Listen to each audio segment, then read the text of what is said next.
right, just us thinking after show. Yep, our salute to soldiers.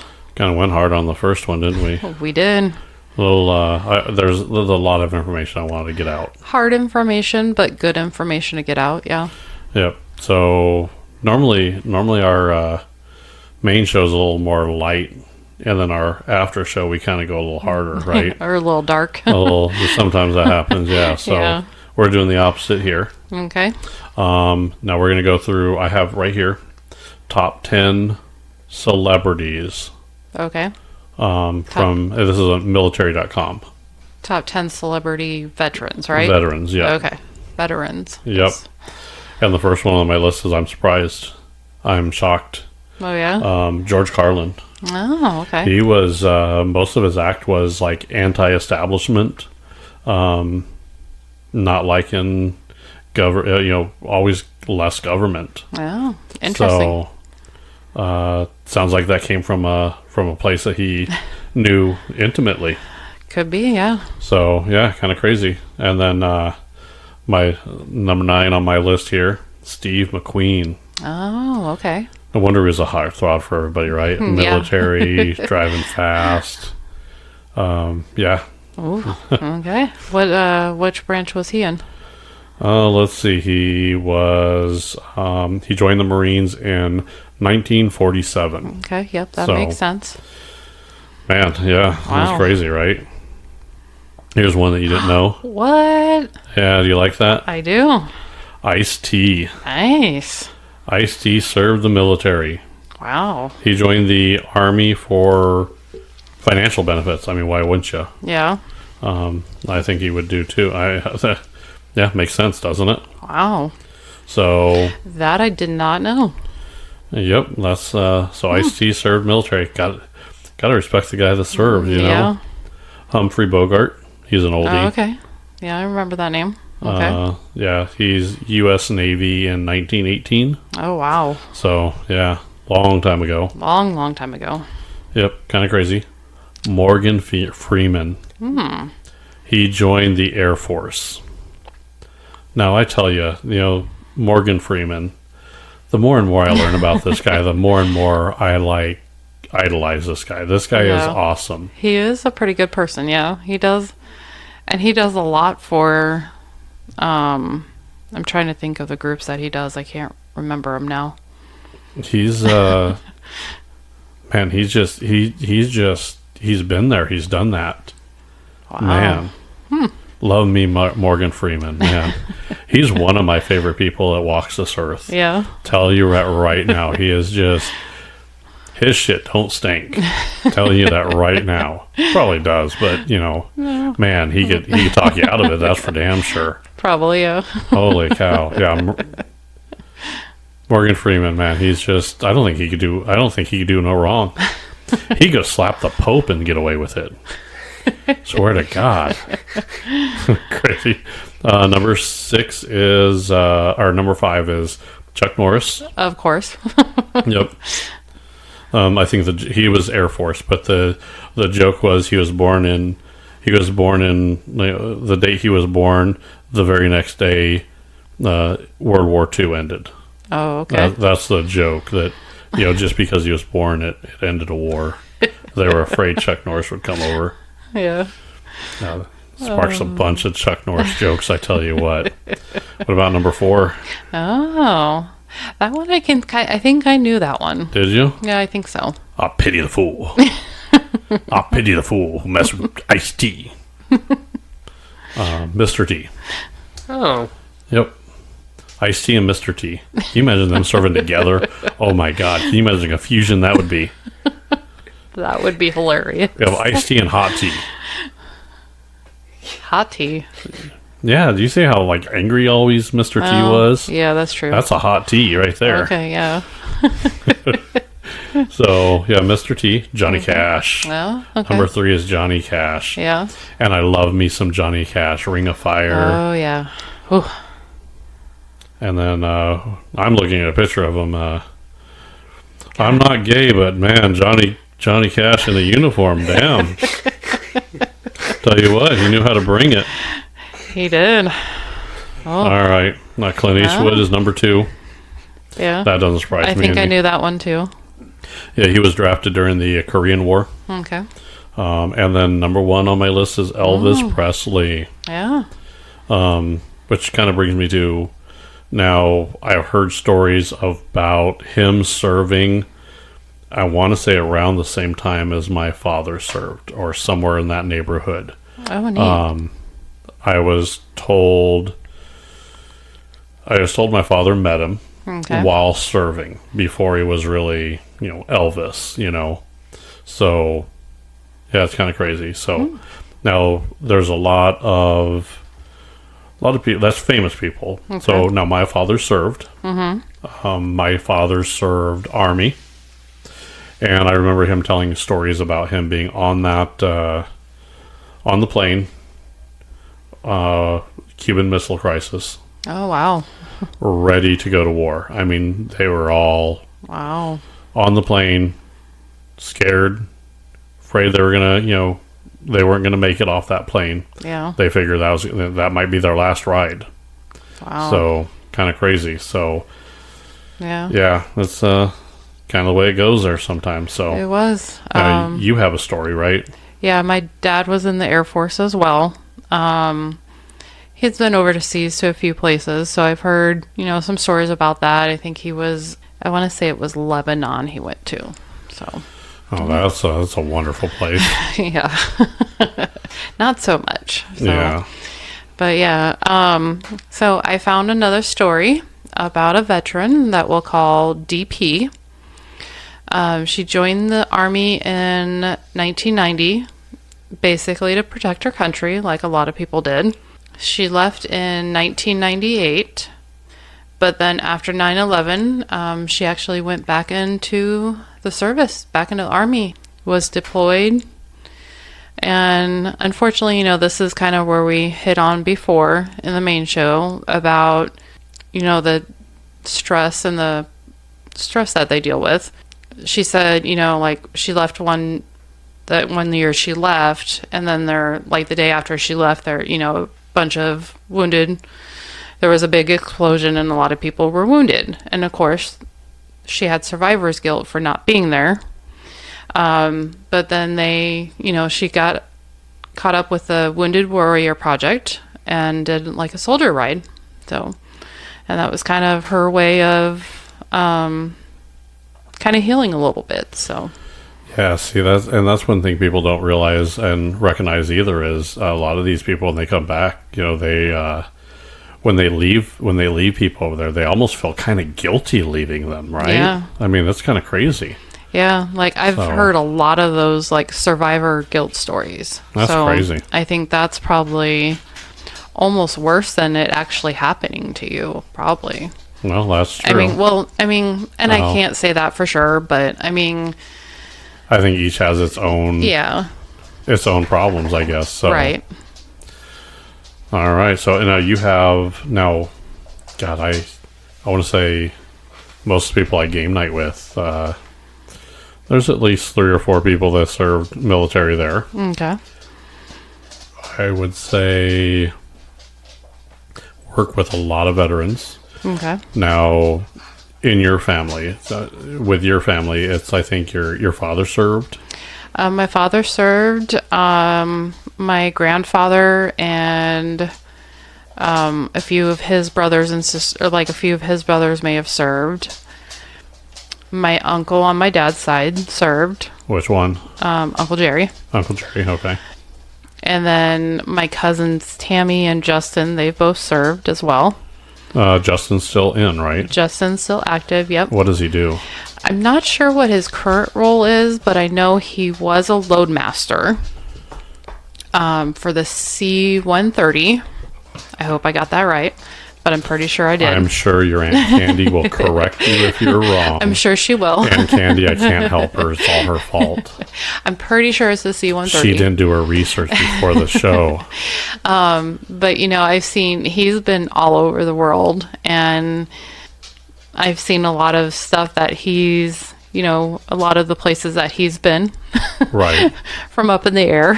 So that's been kind of cool. That is kind of cool. A lot of my friends that, because I live in Bellevue near Offutt, So a lot of my friends were either, like retired, active duty, or have gotten out of the military. But I have a lot of friends. No, we had a friend that passed away not too long ago. Earl. Did Earl serve? He did too. Yep. Earl was a good guy. He was a good guy. I miss Earl. I do too. He was very friendly and welcoming. Oh yeah, he was always good. And man, he could make the best bacon wrapped little sausages. Oh my goodness. Oh yeah. I still remember those of his too. So yeah, and he did the biscuits on a stick too, I think, on the that's campfire. right. So yeah. Yeah. That was I miss you, Earl. Me too. So you came from a family of it, so we thank them for their service. Yeah. And even when I was in high school, being in Bellevue, we had a large JR or junior ROTC program. Right. So that was very big. A lot of the kids I went to school with were in it. A few of them have gone into the service too. So. Well, that's good. Yeah.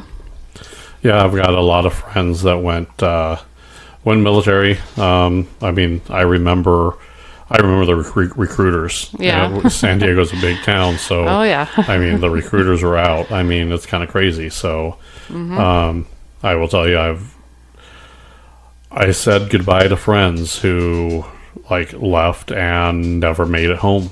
Yeah. So, there's a lot of them that I don't know. I'm torn with it if it's easier if they weren't to come home, but some of them, when they came home, even though they came home, they didn't really come home the way I knew them. Mm-hmm. And unfortunately, that happens a lot, and that's why we wanted to stress the crisis hotline. Yeah. So, yeah. So if you know someone that is suffering, they need help. Help them get some help. Yeah. So that's, I guess, another issue that I guess I have with the way we treat mental illness or people who are suffering.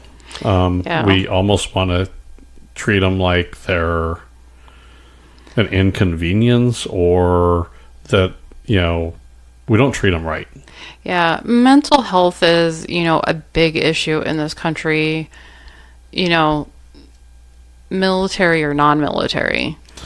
And I think it's something, I won't go to. No, go for it. We can but go a I little think further. I think that's something that needs to be addressed. There's a lot of people that can't get the help that they need. So we have a lot of liberties in this country. We're allowed to do a lot of stuff. Yeah. Unfortunately, when you treat it the way that people treat mental illness and PTSD, when you treat them differently, it makes them not want to go get help. Right. It really does. So I think that needs to change. There's also, we have the right to bear arms. We have a lot of rights like that. Well, there's the biggest problem that I have with with firearms. Now, I agree, not everybody should have a firearm. Right. I hate to say that to a certain point, but on the same token, I don't think because someone fought in a war, we put them through stress, and then decided not to get them the help, or if they decide to seek out that help, that we punish them by taking rights away from them. Right. So I think that needs to change. I think that needs to be addressed. A lot of people don't want to lose their rights or don't want to lose, things that they enjoy doing. Their freedom. Their freedoms, because they're afraid that if they say something and someone labels them a certain way, that's going to cause them to, I don't know, not do that, not lose their freedoms or not wanting to go get help, Right. Now, we have rooms here that are called, and sometimes, and I hope they have a veterans program for these guys, we have that smash trailer. Oh, yeah. Now, here's the thing. You get these guys, that are like a stress reliever, just going up there and just beating the crap out of a TV or a blender or something that just, it gets kind of, you kind of feel a little better with it. I mean, they teach people to go out in the forest and like just scream at the top of your lungs, just let it all out. That's healthy. Yeah, it is healthy. I mean, there's just as long as you don't attract any bears or Bigfoot. Well, if you attract a Bigfoot, then you're rich. Yeah, and then you don't have much to worry about. You can become a slave. You can do his dirty work for him. Don't call a Bigfoot. You don't want to do that. Or yeah. Become a part of the Bigfoot army then. Yep. No, but I mean, the smash rooms would be great for getting out rage and getting out some of that, like, let you vent. Right. I think that would help. I mean, so that's the problem is you're cutting off these people's, means to vent without losing everything. Yeah. So I hope that changes. I hope that, I hope people can start realizing that mental illness and PTSD, you don't necessarily have to treat them differently. You need to recognize certain things, and it needs to be addressed, and you don't look down on them. You can't look down on people for that. Exactly. They try to do something good for us, for the rest of us to have our freedom. So yeah, they should have access to good help. Yep. Now there's a lot of homeless veterans out there. That's a big concern too. Yeah. I wish there were. The good news is I've seen a lot of these little tiny houses going up, like tiny house communities that they're building for veterans. So I'm kind of glad that I'm seeing that. I just wish more places would do that. Yeah. Or they would go. Yeah. I mean, they need to get those places built and get them in there. Right. Get them help. Get them where they could be in a better place. Yeah. Because they served our country. They blood, sweat, and tears, man. Blood, sweat, and tears. Yep. So I think that's a good show. I think so too. This is a tough show for me. It really is. I mean, it's normally I like to cut up a little bit and everything, but this one's hard to cut up on because I mean there's so many real issues that need to be addressed. There are, a lot. So it's kind of crazy. So I know a lot of people that could use a lot of that help. So yep. And I think our dogs are barking outside now too. They are. I wonder who they're barking at. Yeah. There's a neighbor dog that they have to go out there and bark and call so they can run the fence. So yeah, I think he calls them too. So yeah, that happens. So yeah. No, I think there's a lot of good people out there that just need a little help. There are. Yep. So how long is Justin planning on serving? He's probably in for a while. I think he's a lifer. Probably. I think right. he's building up, and I think he's, getting promoted and stuff. So, yeah, I think my uncle retired after put in his 20 years, so I'm sure Justin probably will too. So, I think he really likes what he does. So, yeah, if you like what you do, keep going for it. So, yep. My problem here, Justin. Man, he could be that could be a road to the presidency there, right? He could follow the 29 other presidents. Yeah. He I don't think Justin will be president. Who would want to be nowadays? Nothing against Justin at all, but I think he's way too smart to take that job. Yep. Way too smart. Mm-hmm. And he'll, yeah. Crazy. So keep doing what you're doing, and again, we would like to thank all the veterans. We thank you for your service. We do, yep. Everything you've done, and I really think you guys need a lot more respect and a lot more. You guys deserve so much more than anybody could give you guys. So, Yes, they do.